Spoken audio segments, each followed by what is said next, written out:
प्राचीन समय में विद्यार्थी गुरुकुल में रहकर पढ़ा करते थे। बच्चे को शिक्षा ग्रहण करने के लिए गुरुकुल में भेजा जाता था। बच्चे गुरुकुल में गुरु के सानिध्य में आश्रम की देखभाल किया करते थे और अध्ययन भी किया करते थे। वरदराज को भी सभी तरह के गुरुकुल भेज दिया गया।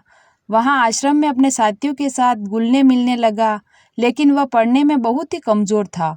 गुरुजी की कोई भी बात उसके बहुत कम समझ आती थी। इसी कारण सभी के बीच वह उपवास का कारण बनता।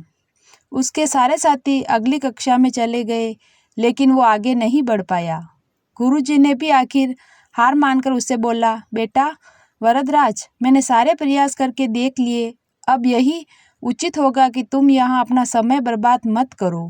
अपने घर चले जाओ और घर वालों की काम में मदद करो।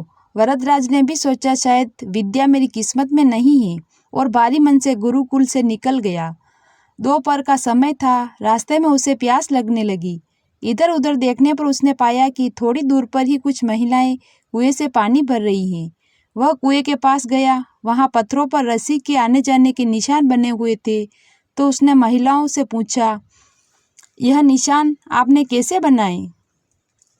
तो एक महिला ने जवाब दिया, बेटे यह निशान हमने नहीं बनाए, यह तो पानी खींचते समय इस कोमल रस्सी के बार बार आने जाने से ठोस पत्थर पर भी ऐसे निशान बन गए हैं।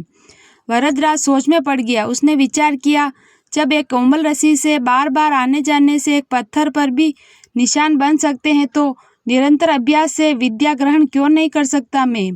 वरदराज ढेर सारे उत्साह के साथ वापस गुरुकुल आया। अथक कड़ी मेहनत की। गुरुजी ने भी खुश होकर भरपूर सहयोग किया।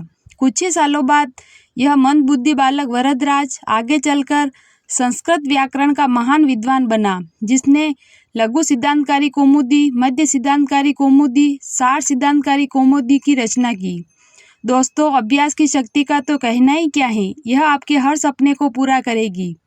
अभ्यास बहुत ज़रूरी है, चाहे वह खेल में हो, पढ़ाई में हो या किसी और चीज़ में। बिना अभ्यास के आप सफल नहीं हो सकते हो। अगर आप बिना अभ्यास के केवल किस्मत के भरोसे बैठे रहोगे, तो आखिर में आपको पछतावे के अलावा कुछ हाथ नहीं लगेगा। इसलिए अभ्यास के साथ धैर्य, परिश्रम, लगन रखकर आप अपनी मंजिल को पाने के लिए एकजुट जाएं।